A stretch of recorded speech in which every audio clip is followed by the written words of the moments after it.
welcome to the podcast.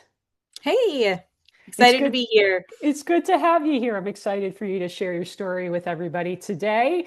Tell us a little bit about yourself. Sure.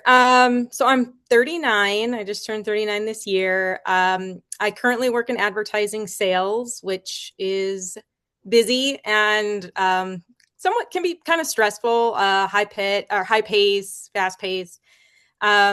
I'm also a mom to two boys. My youngest is 7 and my oldest is 10. And they're very into baseball. My oldest just made like a travel baseball team. So we Wow. are very busy and going to be really busy going into the spring as well. So, yeah, when I'm not like going in between like work and kids' activities, I have really tried this year to like carve out time for my personal hobbies. My husband was really pushing me to just like do things just for fun. And so, two hobbies I've taken up this past year was sewing. So, I'm in a sewing class every week. And then I also do ice skating lessons. My oldest son does hockey and he's in the rink next to me while I'm doing my lessons. So, it's kind of like our thing on Sundays. We do our ice skating together for an hour and then we go out to dinner. So, Aw. yeah. So it's been really nice to kind of have older kids and be able to like do stuff with them versus just like caretaking. So Yeah. really enjoying this like stage for sure. Yeah. Awesome. Well, needless to say, you are a busy person. You've got a lot going on, a lot that you're juggling, a busy job, a career, and plus all your personal things and taking care of your family, right? And you also had some weight loss goals, which led us to working together, and which is why you're here today. So, why don't you just share some background about your weight loss journey? Like, how long were you trying to lose weight, and just kind of go through that for us? Yeah. Um yeah, I feel like my weight, I mean, I'm sure a lot of your listeners can relate. My weight has been like a worry and like I've been preoccupied with it. I would say like the majority of my life.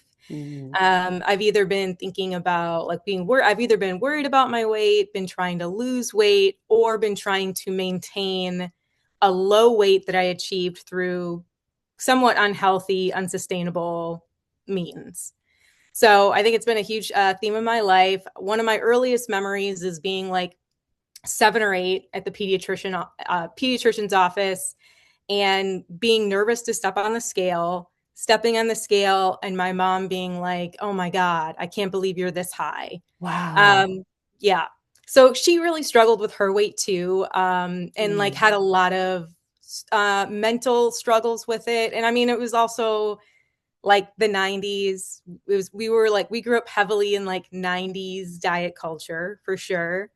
Um, Another memory I have a twin sister, and I remember like she and I would go with my mom to jazzercise when we were like 10, and they made like a special exception, I think, for us because like I think you had to be like a teenager to do the class.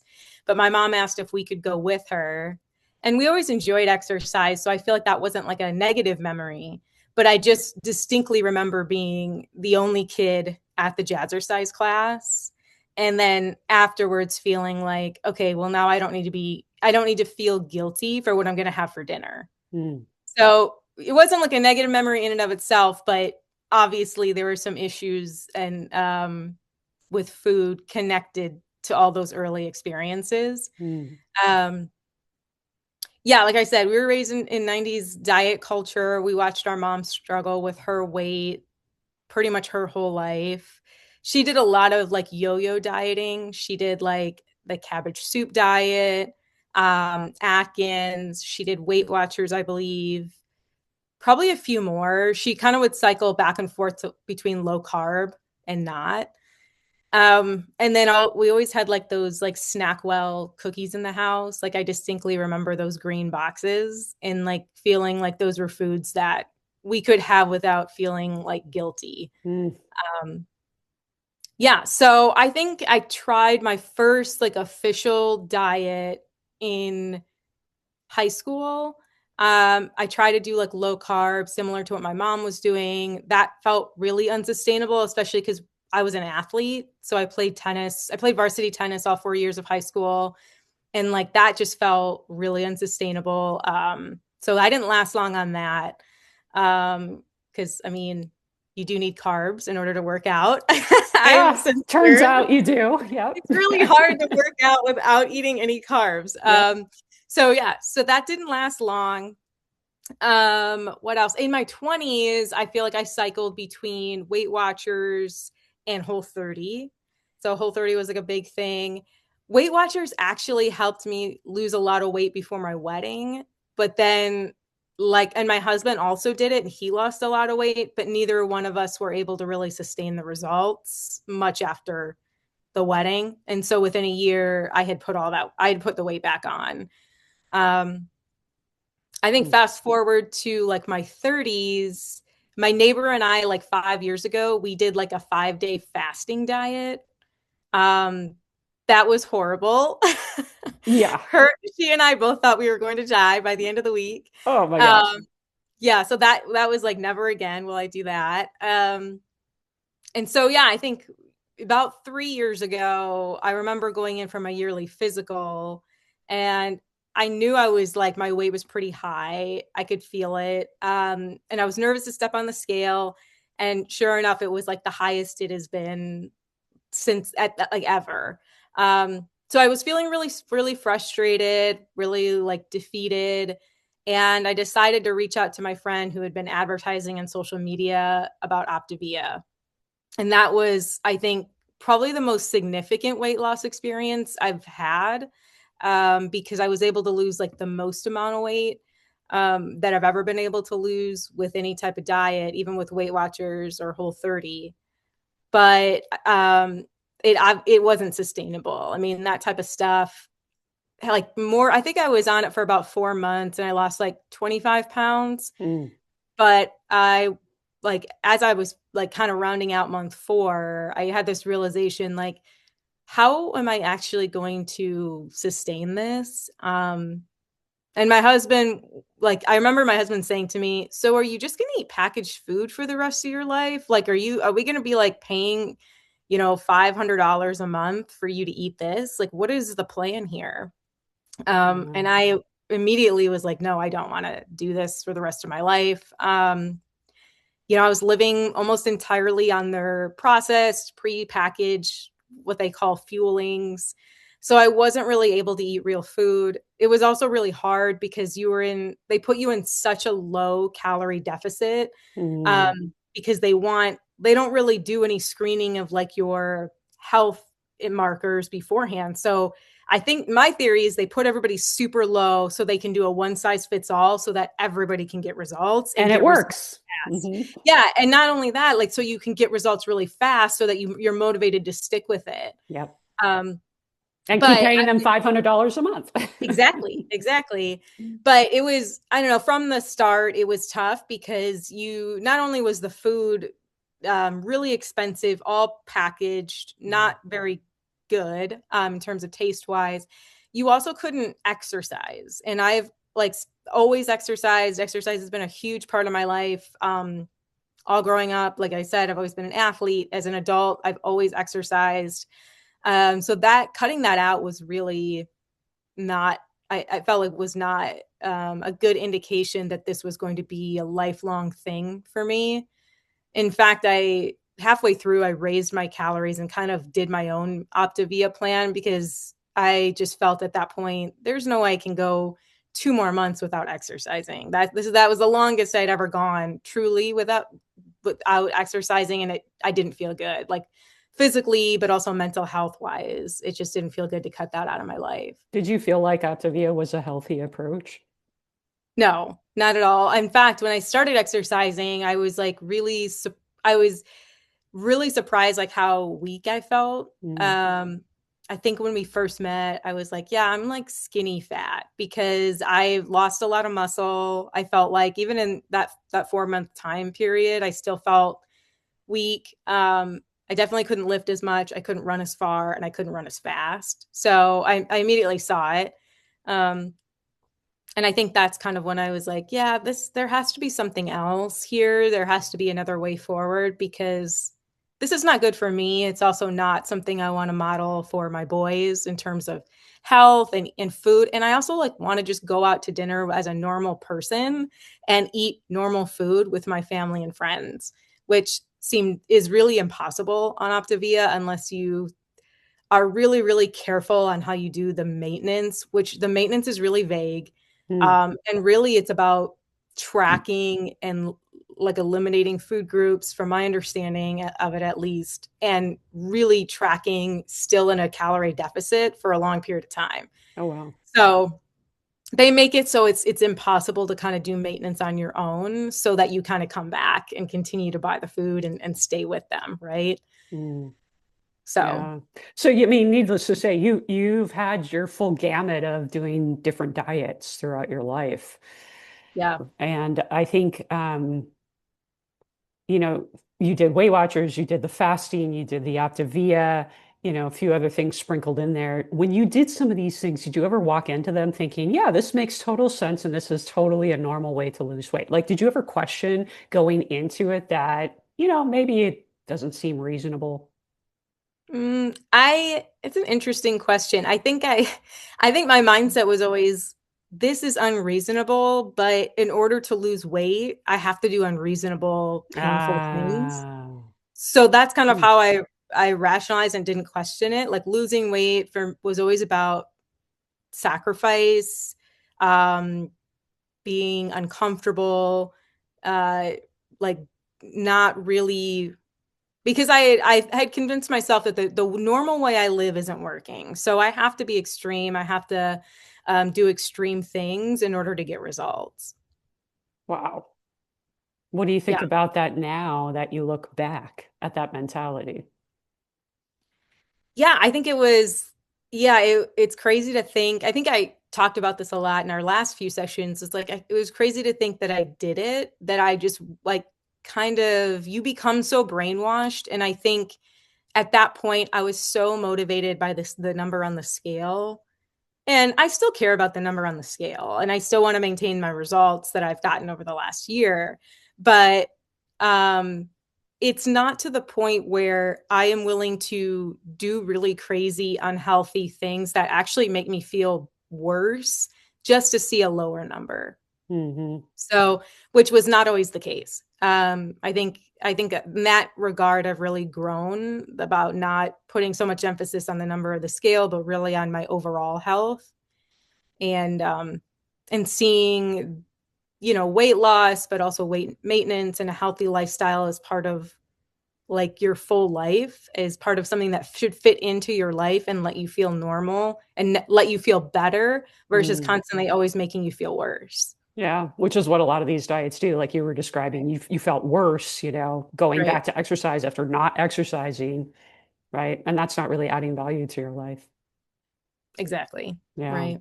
So you did all these things and then eventually somehow you found me. I don't remember how you found me, but you probably told me at one point, but somehow you found me and we decided to work together. And I guess what led you to work with me? So I was thinking about this the other day, and it's interesting because I'm pretty sure, Megan, that I had a consult with you and you told me I wasn't going to be a good candidate at the time. Hmm. And then I was like, okay, but I think I was doing Optavia then, or maybe just coming off of it. And then I really couldn't. I think about a month later, I scheduled another consult with you. I think that's how it went.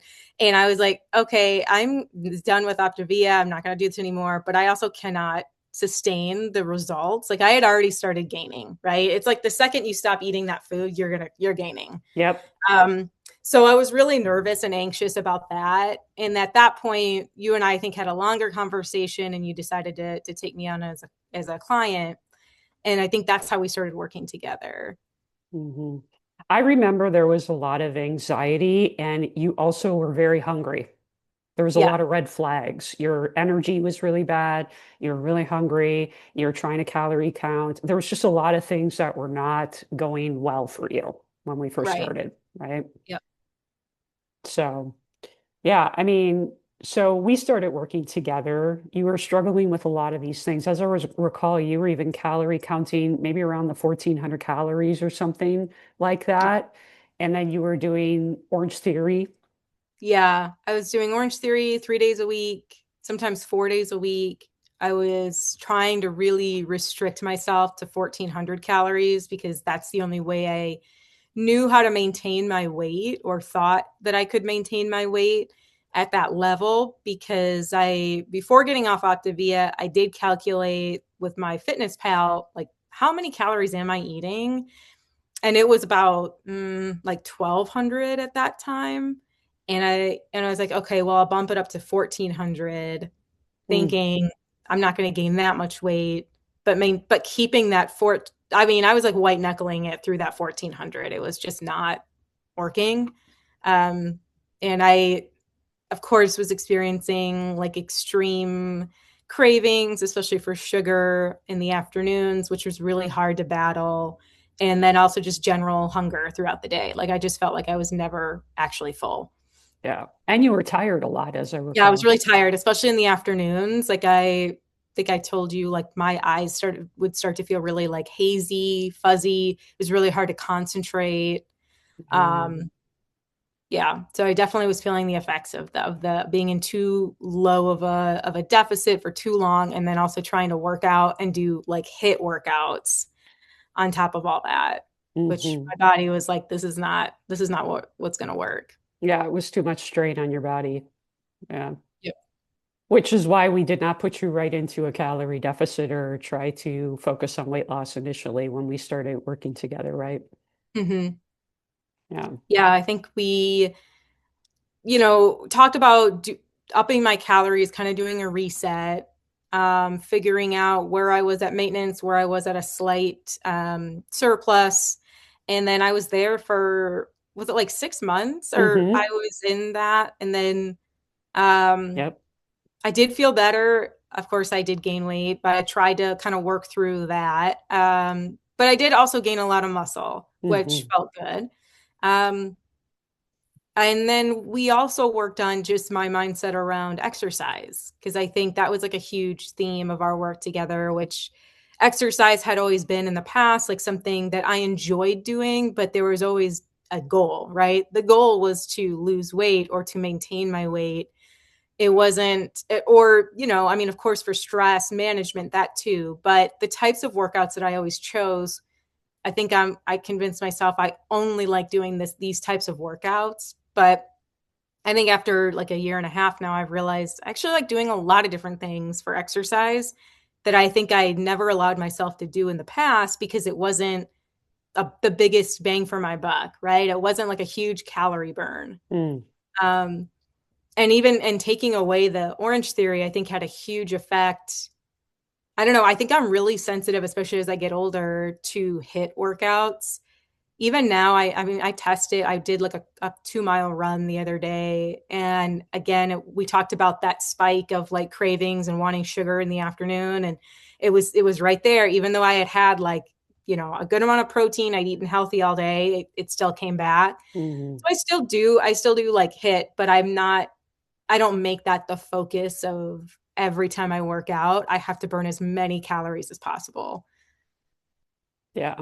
Yeah, that I have to burn calories because Yeah. it's always about the scale and losing weight, Right. right? Yeah.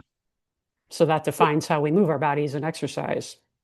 Right. And I think another learning we talked a lot about, I had the mindset before working with you, oh, I can just go to an Orange Theory class, kill myself in the class, and then sit all day. Yeah. And you were like, no, no, no, that's not how this works. Like, you actually, if you're going to do Orange Theory, you do need to still get like your steps, Hmm. right? And so that was a big thing. I'm like, well, how am I going to do that? Like, I don't have time to do Orange Theory every day and my steps. So I think that like kind of organically pushed me to just focus on steps for a while. And then I noticed with walking, I really enjoyed it. I felt like it was like a stress reliever. It was a nice break up during my day.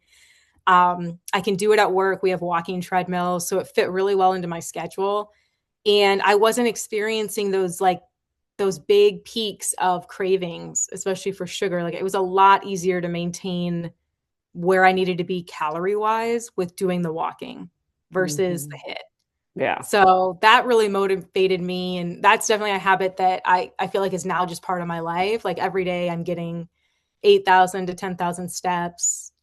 in addition to whatever else I'm doing, whether it be Pilates or strength training or even ice skating. I still make sure that I get my steps in. And it took you some time to figure out how to get your steps because you weren't really Right. getting them before. You were exercising, No. which was fantastic, but it did take you some time to kind of figure out, okay, how do I make this work in my life? Mm-hmm. Right? Yeah. So a lot of different things. We didn't put you on a diet right away. We got your calories up because your body was screaming that there was definitely a problem with the cravings and the low energy and, dragging through the day, right? So we got your calories up. Were you surprised at what your real maintenance was? Yeah, I was. I was surprised and also very nervous to eat at that level for a long time. In fact, it took me a lot of like mental mindset work to push myself to that level of eating and to really focus on protein first. And I feel like we didn't do a whole lot with like the meal like prep and planning because I feel like I knew a lot about that. I already know a lot about that, but I it was definitely a shift to eat that much and to be okay with where the scale was as a result of eating at that level. Your scale weight went up, but your inches went down as we were Right. bringing your calories up, which was very interesting because, well, this is what we call body recompositioning, right? So you're gaining muscle, some lean muscle tissue, losing a little bit of fat while you're at maintenance. This can happen for some people, and that was happening for you. But your scale weight was going up, which can really like make some people go crazy. So we did have to like talk through a lot of that. Mm-hmm. So, what do you think helped you like get out of like all of the other diet stuff that you did before and start doing some of these things? Well, I think when we started working together, it was, I mean, I was at the point where I just felt like, okay, I cannot do this the rest of my life. I'm, in my mid 30s, approach like late 30s now. And like, I'm not going to do this for the rest of my life. This is just not, this can't be the answer. And I think working with you was like interesting and engaging because it didn't feel like I was doing another diet. It felt like I was learning some skills. Hmm. And right away, those skills that I was putting into practice were helping me feel better. And I kind of, as you say, like you got to trust the process. I kind of just had to push myself to trust the process. And I think at one point you were like, whatever weight you gain, whatever fat you gain in this period, we can take off in the deficit. So that's going to come off in the deficit, but we got to get through this period so your body responds well to the next deficit that we do, which it did. I was surprised at how well and how different going into a deficit felt from Optavia, right? Going into a deficit with you wasn't actually, I mean, it's challenging. Of course, it's challenging to be, that diligent about tracking what you're eating and that sort of thing because I'm really short. So I have to be like you were like, you have to be really on it because you're not in order to see results. But it wasn't like I was dying like I was in Optavia, which I felt like on certain days. You were eating at like 1,700 calories and losing fat in your deficit, as I recall, something like Yep. that. Yep. Whereas Optavia, you were at 1,200, which was putting Yeah. you in almost 1,000 calorie deficit. It's no wonder you were white knuckling it. Yeah. And also, we had a lot of conversation around like exercise in the deficit, which really helped and was a new learning for me. Where you're like, the deficit is like your calories are first, and then the exercise you do should be in service or, should not force you to be out of that deficit. So that made a lot of sense to me. And I was like, okay, the exercise I do is not going to be about anymore losing weight and burning as many calories as possible.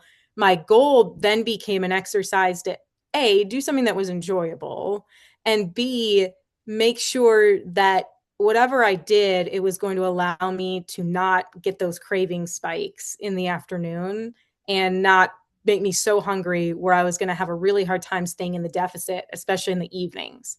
So that actually helped me again go back to walking, and walking was like so good for me. I feel like just to fall back on that, and it's like, okay, well, I didn't have a huge workout today, but I did get my steps and I did stay within my calorie deficit. So Mhm. today is a success. Yeah. Um, And did you have to yes. be like rigid and perfect to get results? No, I mean, I did have to be like consistent. I think that's a big thing. You do have to be consistent. You do have to track. I did because I wasn't trying to lose like a ton of weight, so I didn't have like a big like I don't know, Margin of error, yeah. margin of error. But I mean, I did fluctuate. I mean, some days I would try to do 1600, and then other days I'm like, I'm going to have this cookie. I'm going to go to 1800 or 1900. Hmm. And then just the next day go back to, what the 1700 was. So I Yep. think you also said like it's not about the day to day, it's about averages. Yep. Like your body cares about averages, which was a big learning and also really helped me not to freak out every single day. And when I got on the scale 3 days a week, it's about the average. And if I had the data to back up what I had done, I trusted that my data was right. Then I didn't have to freak out or be worried about gaining weight because it could be just water weight. It could be I had an extra hard workout. But as long as the trend line was going in the right direction, I knew that I was having success. Yep. Without being perfect. Right. It's more like you said, it was more about the consistency and then looking at like the averages and the big picture, as I call it. Hmm. Yeah. And, did you give anything up? Like, were we cutting all kinds of food groups out and, trying to eat like perfectly clean eaters?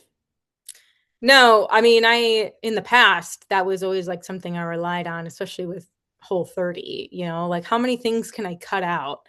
And with working with you, instead of focusing on giving things up, we really focused on adding things in, like adding in more protein. I tried to shoot for like a vegetable at every meal. That was like a really easy thing to remember. Like, oh, okay, where's my protein? Where's my veggie? As I'm like making my plate, right? Mm, And then even planning for, we walked through like how to plan for like a treat every day so that I got used to, no, I'm going to eat a cookie. I'm going to eat candy. I'm going to eat, I don't know, ice cream at my son's birthday party. So it was about planning for those things and learning how to mindfully eat those things without doing this whole like restriction binge cycle that I felt like I was always in. hmm. Yeah. And how did that feel to no longer do the restrict and binge? Was it a little bit weird at first for you to try to learn how to do that? Yeah, because I think I convinced myself that that was like the way I controlled where I was at, right? It's like, well, oh my gosh, like if I don't have this control, like the train's gonna go off the tracks and I'm gonna gain like 50 pounds, and then and then I don't know what I'm gonna do. Um, but once I started trusting it and feeling the effects on my body, like feeling better, having more energy, feeling again the inches go down, like I was gaining weight. I was like, yeah, my weight's going up, but like my pants are still fitting. Like, how are my pants still fitting? How are they even a little bit loose? um that really helped to create some peace with it and to get the anxiety out, because if you're sticking with it, you're seeing results within the first 3 weeks. You're seeing which way you're kind of going here, and I think that was really encouraging and gave me the peace to kind of keep going and seeing and like letting go of the restriction and the binge type like ideology and cutting out foods and Hmm. I know doing stupid stuff like using like not using soy sauce for like Whole 30, like just Like dumb that's going stuff. to help. I know, like it was like dumb stuff like that. Mhm. Like Yeah. my husband's the cook in our family, and he's like he's always been so accommodating with like my diets and all that, but he's like, I am not using stupid ingredients for any of these recipes anymore. Like soy sauce is not bad for you. And I'm like, yeah, I know. This is like, but I mean that's what these diets do, is right? They get you so afraid of foods, and they really instill this fear Yeah. when really it's not really any food. It's how much you're taking in and the comp and like how much of each, macro nutrient you're eating at each meal Hmm. versus just like, one cookie here or there using soy sauce in a recipe. Those things don't move the needle. Um, Yeah. Soy sauce is not going to be the thing that gets you to drop 10 pounds. exactly.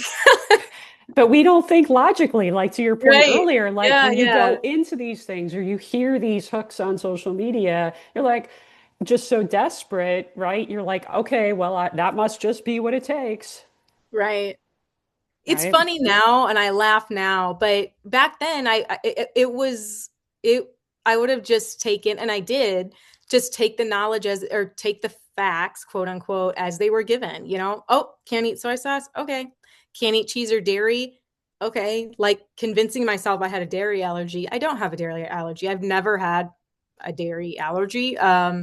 But you know, these approaches also, I think, um affect like the way that you think about your own body and your limitations, and put these like fake limits on yourself to kind of keep you within the certain lane. Mhm. Yeah, you stay stuck in the cycle of being a dieter. Like dieting actually Yeah. becomes part of like your lifestyle in a way, Mm-hmm. even though you don't really realize it, you just think that's normal. That's what all women do. We're always trying to lose weight. We're always on a diet every January coming out of the holidays. Yeah, and to deal with the anxiety, it's kind of like an, for me it was like an antidote to dealing with the anxiety of Hmm. living my life. Oh, you know, the holidays are coming. I'm going to live my life, probably eat more sugar than I'm used to. But in order to not feel guilty, I'm going to plan out my diet for January so that I don't feel guilty in December. Yeah, go Right? off the rails in December, like you were telling me earlier. Exactly. Yeah, Hmm. exactly. Yeah. So, do you feel like what you're doing now is helping you like live your normal life, like going out to dinner and, traveling and vacations? Like, are you able to take some of the skills we worked on and apply them in your normal life? Yeah, I think that's been really exciting to be able to do, and to feel, have the confidence now to do, where I go out to dinner, I'm not anxious. Like I know like I'm going to have what I want to have, but I also know how to balance it the right way. And I think one of the biggest things we worked on too, I was traveling a lot for work during our time together, and we really talked a lot about how I eat when I'm traveling. And it really doesn't need to be that complicated. You know, you kind of get into this mindset of, oh my gosh, I'm traveling, so I have to eat at a restaurant for every single meal. And in fact, you don't. It's in fact, for me, the way I was traveling for work and how frequent it was a lot easier for me to actually just go to a grocery store, get a hotel with a little fridge there, and actually get some healthier protein snacks. Or I would always have my breakfast from the grocery store versus going to a restaurant. And that actually made it a lot easier. So I think having those tools where in life where it's actually a lot less complicated than the way I used to think about it. I know before you were like trying to take your fuelings with you everywhere. Yeah, exactly. Come to find out, it can be a lot easier. Who would have Yeah, thought? yeah, exactly. And you can actually feel full instead of, you know, trying to be in a crazy deficit, eating crazy packaged foods for every single meal, when you can get a lot better results just learning kind of, I mean, a system and a way of eating, not for weight loss specifically always, but also just the best way to fuel your body. I think that was a mind shift too, is like, how am I eating to like have energy to get through my day so I'm not tired in the afternoon? You know, Hmm. that's kind of where I mean, I still do it. It's a habit now where every breakfast I'm like, how am I getting 30 grams of protein? 20 at a minimum if I'm like in a crunch, but I'm always thinking, how am I getting protein today? How am I going to get that every meal? How am I getting a vegetable or fruit at every meal? So it's really now I feel like my mind goes to the health components versus this is a bad food, or this is a good food, or this is a Hmm. diet food, or I shouldn't have that. Um, yeah, it was funny. My coworker was said the other day, I think I was eating a cookie, and she's like, "Are you eating a cookie? I've never seen you eat anything like bad." And I was like, "Yeah, I eat candy all the time. Like I eat candy all the time." And I mean, she's like, "Why are you eating a cookie?" And I was like, because I want a cookie. And it was very simple. Like it was like, I want a cookie. And it sounded good. And now I like, we have food provided for us at work. And so it's like, if I see the cookies, it's not like I'm like, oh gosh, I'm debating now, like in my mind, and doing this mental gymnastics about, am I going to have the cookie? I don't know. I feel guilty. Should I have it? And instead, it's more like, does it look good? And if I want it, I'll have it. And if it's not, like, there's going to be other cookies available at other points in my life. And I don't feel like just because it's there, I have to have it. But also, I balance that with, if it doesn't sound really good, or if I'm really thinking I'm going to enjoy eating it, I just pass on it, and then we move on. Yeah, it's a different mentality versus I'm good or bad and I feel guilty and I have to eat them all right now and, then restrict and tell myself I shouldn't eat that. It's a different mentality. Yeah, and because I don't have because I think I've done a lot of work to work through the good food versus bad food, I actually feel that I don't my cravings are less, and I don't often, I think I eat a lot less sweets and processed foods because it's like I can have it if I want. It's always available. And that's what I tell myself. I'm like, you can have it if you want. This food is always available. Like I could go to the gas station right now and get a bag of chips, right? I'm an adult. I can eat whatever I want. But I mean, it's not about that anymore. It's more about, do I actually want it? Am I going to enjoy eating it? And how am I going to feel after I eat it? Those are kind of the things I think through. And Did sometimes you it's a yes, I want it. Like, and other times it's no, I can live without. did you think that way before we started working together about those foods? No, I think before it was like say no as much as you can until you can't say no anymore, and then binge, and then go back to saying no. Mm.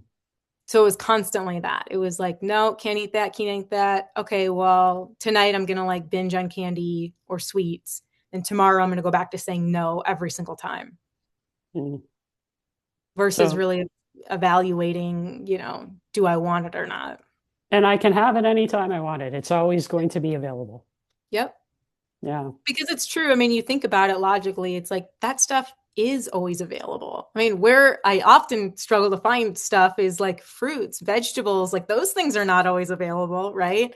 But at work, I mean, you just have to like look to your left and right and their sweets are everywhere. So there's not a scarcity thing happening here. And I had to tell my brain that, like, if in an hour you decide you want it, you can go literally find something else and get it. And then you can move on. So that was also a big learning. It was a big progress point for you.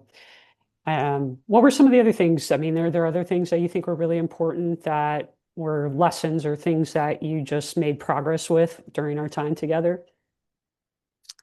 Um, yeah, I think like in general, I used to think weight loss was really just about willpower and eating as little as possible. Um, and now I know that it's more about consistency over perfection, fueling my body. So, and also fueling my body the right way to reach like my longevity goals, and also to keep up with my kids. Mm. So, like the mindset shift is, I used to be like, I need to be on a diet because I have to lose weight, versus I need to eat these foods, or I should eat these foods because I want to take care of myself. I want to have the right energy. I want to have a good workout today. I want to be able to lift a little bit more. Um, and then, like I said, I try to not think about food. And even the way I talk about it in front of my kids as good or bad, like I told my son the other day, I'm like, cookies are always going to be around. You can have one. And then tomorrow, if we decide that we're going to have more, we can have another one. But you don't need to sit, like, we're not going to sit and like eat four cookies. Like, you can just have one, and then we're going to move on. Um, and there's no judgment tied to it. It's just like we're going to have a moment to enjoy the cookie, and then we're going to move on, and then we're going to eat a meal that's going to fuel our bodies so that we have energy, and so that you can actually do well at practice. And I try to like connect food, instead of connecting it to morality anymore, I try to connect it to like the way you feel, your energy, and like your athletic performance, because that my kids are both into sports. So that really, I think, speaks to them and makes sense to all of us. Yeah. I love all of those things. One thing I thought was really interesting is you didn't say anything about the scale being the most important thing you achieved and all of the weight loss you achieved. Yeah, I mean, I feel like the scale, it's like I even now I kind of have I have a love-hate relationship with it. Before it used to like determine everything, right? And now it's like I know the range that I feel best in. So I have a range versus a number one. So that's changed. And number two, the scale is so finicky. Like I know like when it's going to be up. If I had a hard workout, I know for sure I can predict it's going to be up. Um and or it's going to be down if I had a dinner that was like more protein or lighter. Um so I don't know. I think I just really focus on the data and looking to see my trends, looking to see where the last week was. I don't keep my averages or like track as much anymore, but in my mind I like know now where I need to be and where I'm feeling good.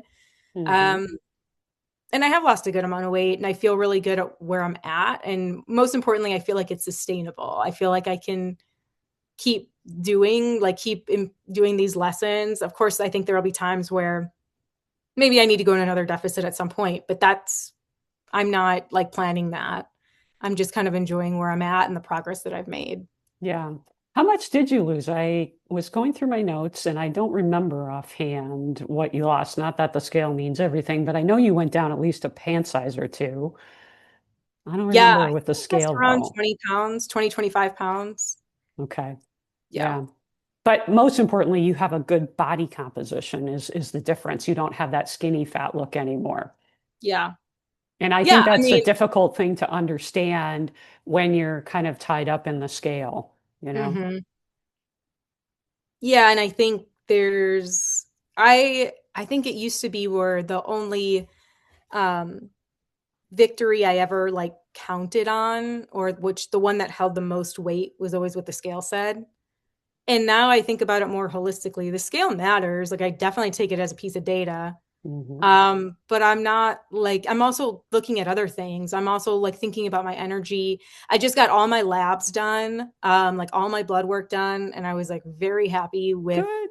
where everything was, like very happy. I mean, I'm almost 40 and I don't think I told my sister, she's a nurse practitioner, and I sent her my labs and she's like, wow, you're doing great. And I think my labs are better now than they were when I was in my 20s. Wow.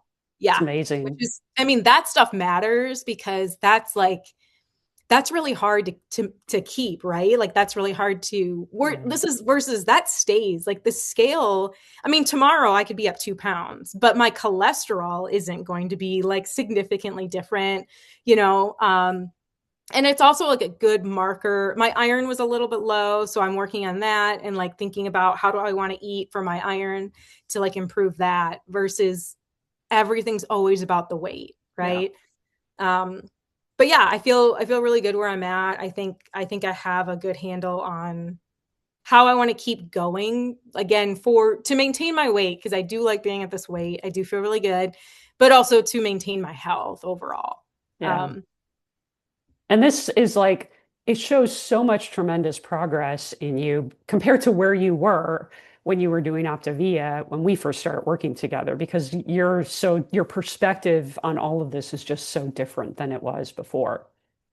yeah, I think so too. Yeah, I think I told you in one of our last sessions, like I cannot believe I did Optavia. Like I cannot like now I'm like, oh my gosh, like if somebody came up to me and was like, spend this amount of money to eat packaged foods, like I'd be like, are you crazy? Right? And wait, I have to do this for every meal and I can't exercise at all. But again, you become so wrapped up in the manipulation of diets, right? And what people are peddling out there.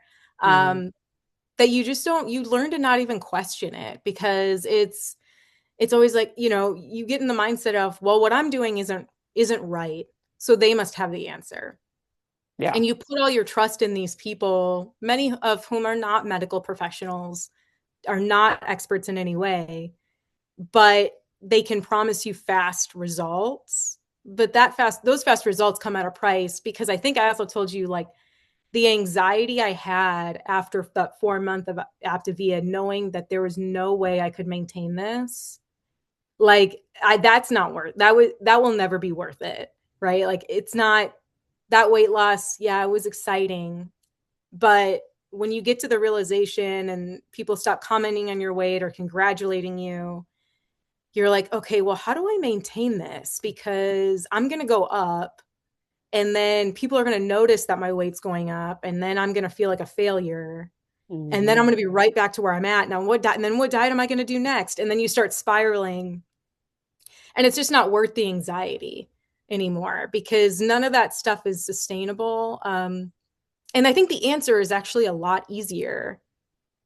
I mean, in terms of thinking through, it takes consistency is hard, right? And I Yeah. did have to be very diligent to lose the weight I lost. Hmm. But the answer is like not a bunch of like potions and like maybe waving a magic wand or eating a special food. It's really about like being and maintaining calorie deficit. Hmm. I mean, it's as simple as that. Like people And don't understanding calorie deficit, like you didn't, exactly. you were kind of off, like you were trying to eat 1,400 calories, but it was way too steep of a deficit still for you. So compliance is just never going to be good when you're in Right. a really steep deficit like that. And you just didn't understand your maintenance. You didn't understand the walking. You didn't understand the averages, right? There was a lot of stuff we kind of had to work on. And I think that's probably the key. Like you kind of understood the calories, you understood how to track in MyFitnessPal, but there were a Mhm. lot of gaps in there that we had to work Yeah. on. Yeah. And I think being okay with the slower weight loss That's hard. um, is hard because it's so exciting to step on the scale and see that you're down 3 pounds, Yeah. right? Yeah. Like it's way more exciting and people notice faster and people comment on it. But all of that stuff is so fleeting and it feels really bad when you get to the end of the line with that and you have nowhere to go and you're just stuck. Um, and you feel like once again, you know where you're headed and it's not a place you want to go, but you have no control over staying where you're at, like maintaining that progress or maintaining that weight loss. So going slow, sticking to the habits, I mean, and actually building habits that are about health versus weight loss, I think were really key. Do you think that when we first met in our first consultation, if I said to you, we need to stop focusing so much on weight loss and we need to stop cutting out things and we need to eat way more food to be in a calorie deficit and lose weight and we can't look at food as good or bad, do you think you would have believed me? No, I mean, I didn't believe you at the beginning, Megan. I was like, wait, no, no, no, no, no. I'm not eating Nobody ever 1700. believes me. I'm I'm not eating. I mean, in my highest calorie phase, I mean, I was close to like 2000 calories, sometimes 2100, and I was like, this is nuts. This is not going to go well. This is going to be a disaster. And you were still losing inches. That was the crazy Yeah. thing. Yeah. So, Hmm. yeah, and Yeah. I think what you said was correct. When we went into the deficit, how are we doing it not for fast results, but doing it for consistency? Yeah. That was a new learning is where can I be most consistent?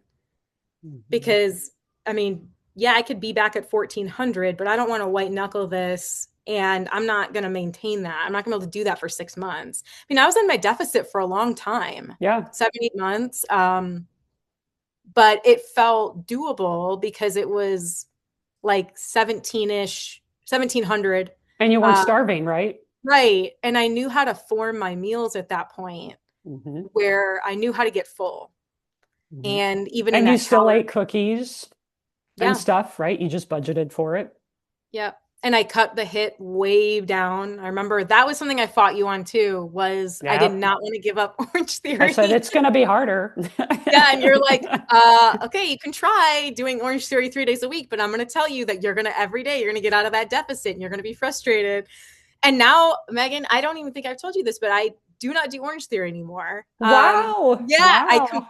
Not yeah, that we're against Orange Theory. We're no, I'm against not all against Orange exercise, Theory. right? This is not this is not a cut down on Orange Theory, but it just, I really came to the realization. You said to me at one point, instead of looking at what everybody else is doing, if you're seeing that something isn't working for you, that's what matters. And it's like Yeah. that type of exercise, I'm like, it's not working for me anymore. I don't know if it's getting older. I don't know if it's just like my body doesn't do well with it, but I just do way better with strength training walking, and I added in Pilates 2 days a week.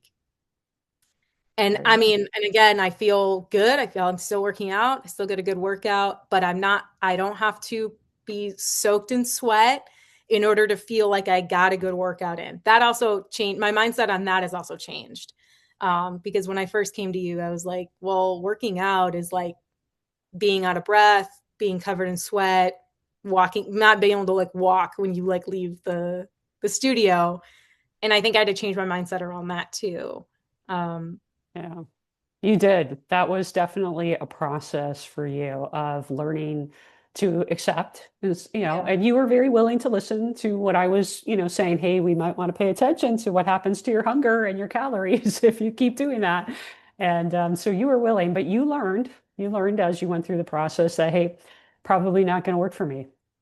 Yeah, and I remember telling you, I actually think I fought you on the Orange Theory more than I fought you on the calorie food stuff. But I remember telling you, well, there's older people at Orange Theory, older than me, who run faster than me and who I know go 4 or 5 days a week.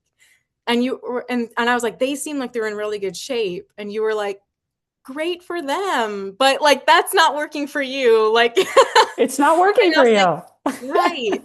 I was like, and at that moment, I stepped back and I was like, yeah, I don't base my life on what works for other people and automatically prescribe that for myself. Why am I doing that with exercise?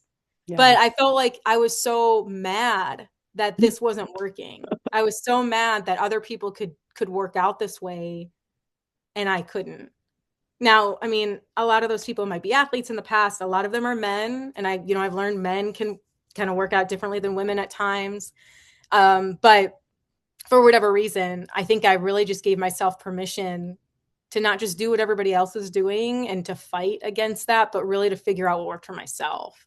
If I had to guess, the fight against Orange Theory had probably more to do with fear of I'm going Mm-hmm. to gain weight or I'm not going to Yeah. be able to sweat and burn as many calories. Like it might have been rooted more in that fear, right? Yeah. Like what happens if I do give this up? I don't want to let this up. It's kind of like a security blanket. Exactly. Yeah, is a security blanket because Mhm.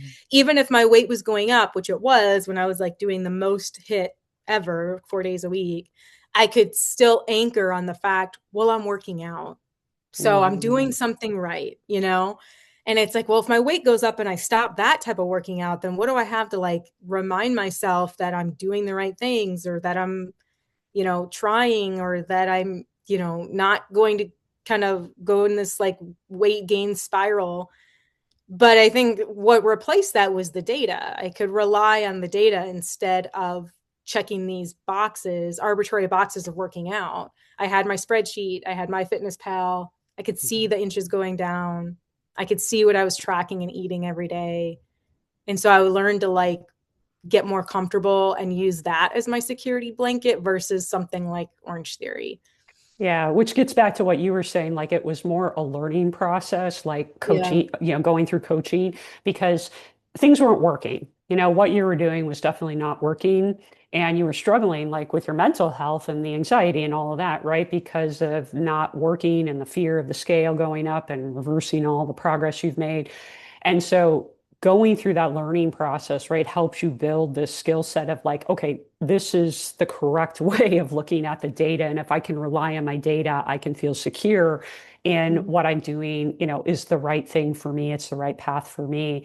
It's funny, if I would have told you when we first met, probably going to have to really scale back on that Orange Theory, maybe even give it up, you probably wouldn't have like gone through this learning process.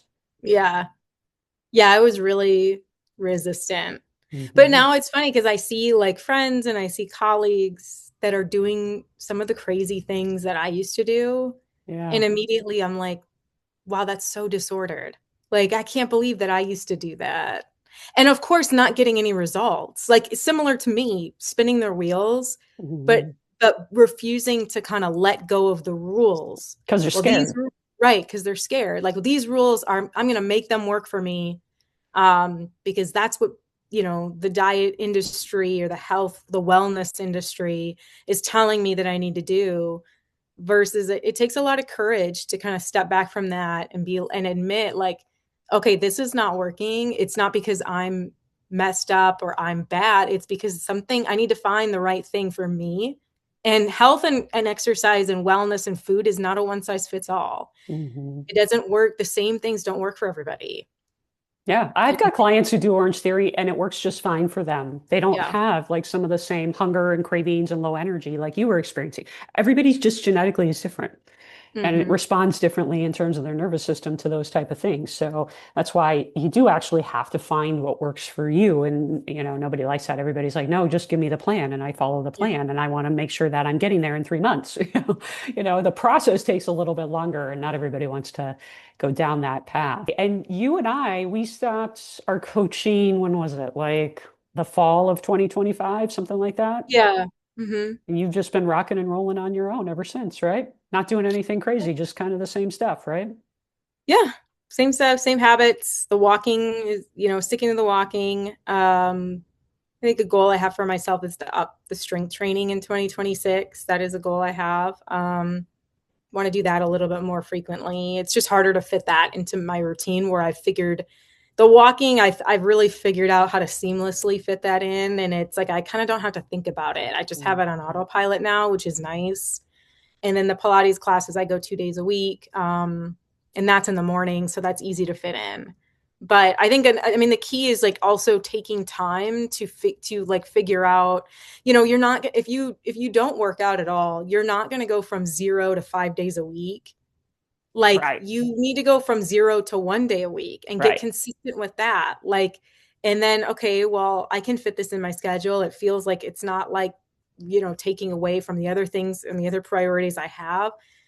I feel like I'm ready to do something next. And I mean, again, with the Orange Theory thing, I think you did a good job meeting me where I was at and like we kind of slowly pulled it away versus if you were like, you're going to need to stop Orange Theory today. I would have been like, okay, this Yeah. is not going to work, Megan. Like, I am not stopping Orange Theory, but we slowly scaled it back and I could see the effects of scaling it back. And that was really motivating. But just like anything else, like with a health routine, you can't be crazy. You have to fit in what you can do and then figure out, okay, is there something else I can do?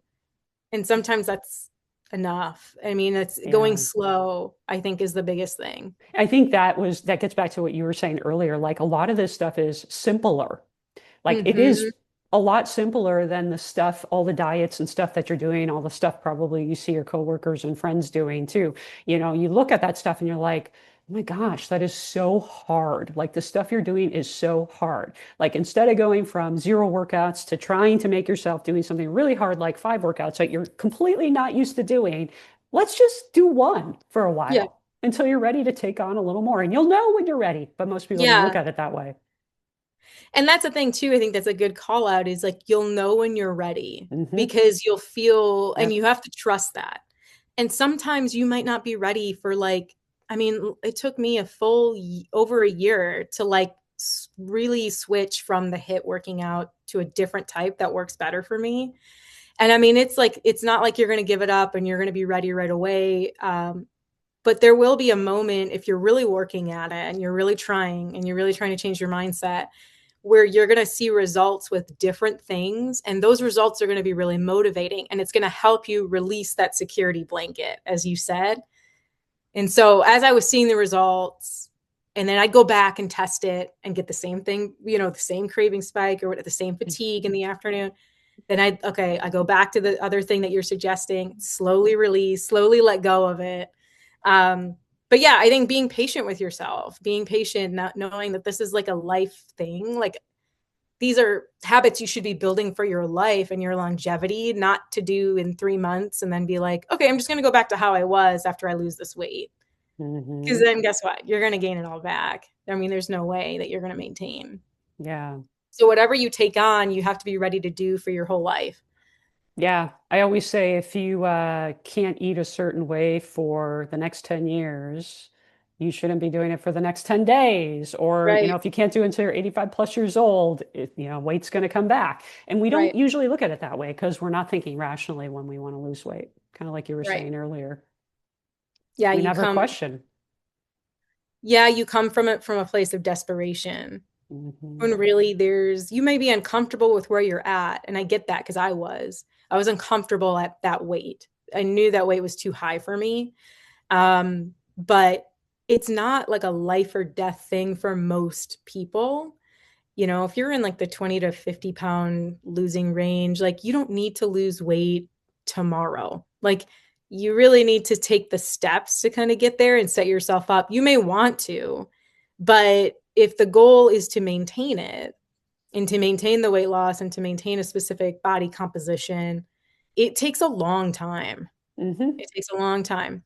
And it's something that you have to kind of commit to, I think, for the rest of your life and think through again, what is going to work for me right now?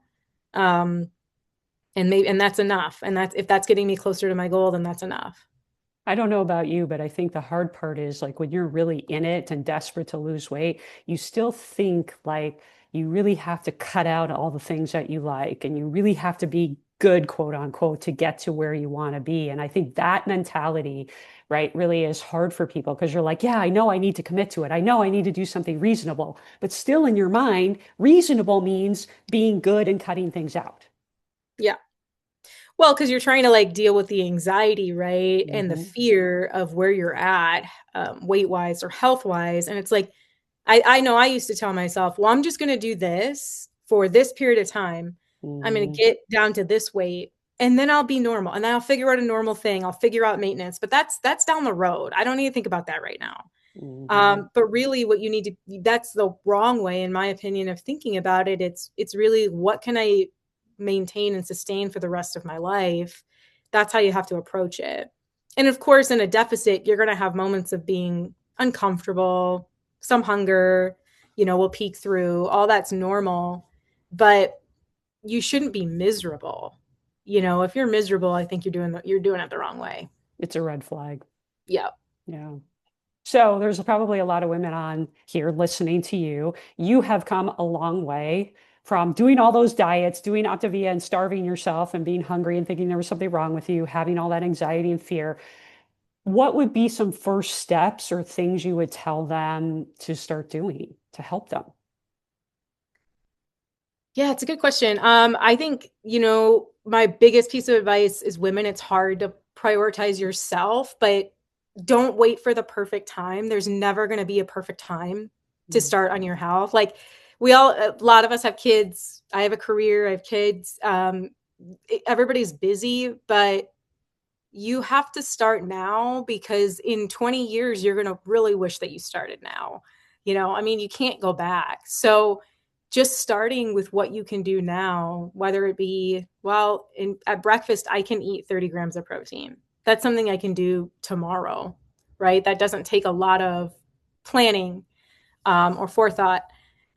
So I think that's it. I mean, starting now and starting where you're at and where is reasonable for you is really important and something I learned. Yeah. What about the fear? What would you say to people who are scared of gaining weight or scared of not losing weight right away? I think yeah, it's like a process and you kind of have to go through the process. I really didn't want to gain weight. I really did not want to eat at the maintenance level that you had put me at. I thought that was insane. Uh, but I finally decided to trust the process, commit to it, see what happened. And I think, you have to be okay with seeing fluctuations in the scale because it's like a journey. There's going to be a lot of ups and downs. You're not going to be able to be at that ideal weight within, you know, I mean, again, it took me like 7 months, almost 8 months of a deficit to really get where I wanted to be. And you kind of kept checking in and saying, do you want to continue? How are you feeling? Like, I'm like, no, I want to continue because I did have like a range that I wanted to be at in my mind. And I think you have to just the desire to be healthier and to get off this yo-yo roller coaster of dieting has to be stronger than the fear. And I think you Mm, have to get to that point. And that's the point that I was at. I finally got to the point where I was so fed up by my methods. I was more fed up with my methods than I actually was with my weight. wow. And that's, I think, the point you have to get it. Like, you're so fed up with the way that you are approaching life and what you're how you're interacting with your with in your family, and like the way I was eating and the messages I was sending to my kids, like all that kind of stuff was like weighing on me. And it was like, I cannot do this. Like, I cannot do this anymore. And if that means that I have to gain some weight to get back down to something sustainable, or follow a different process, or really change up the guidelines, I think I was ready, because again, I was just so tired of doing the same things over and over. And you have to get to that point. Yeah. Yep. Yeah, and I mean, not everybody's ready to get there. I think, I have a colleague who is like loves yo-yo dieting, and I think what you said, it's like a security blanket.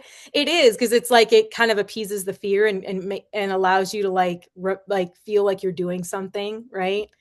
Um, but yeah, we were at lunch the other day, and he was trying out keto, and he's like, "Can you describe your lunch to me and what it tastes like?" And I'm like, "This is so disordered. Like, like, why don't you go eat?" Just eat. Um, yeah, just eat. You can find out for yourself.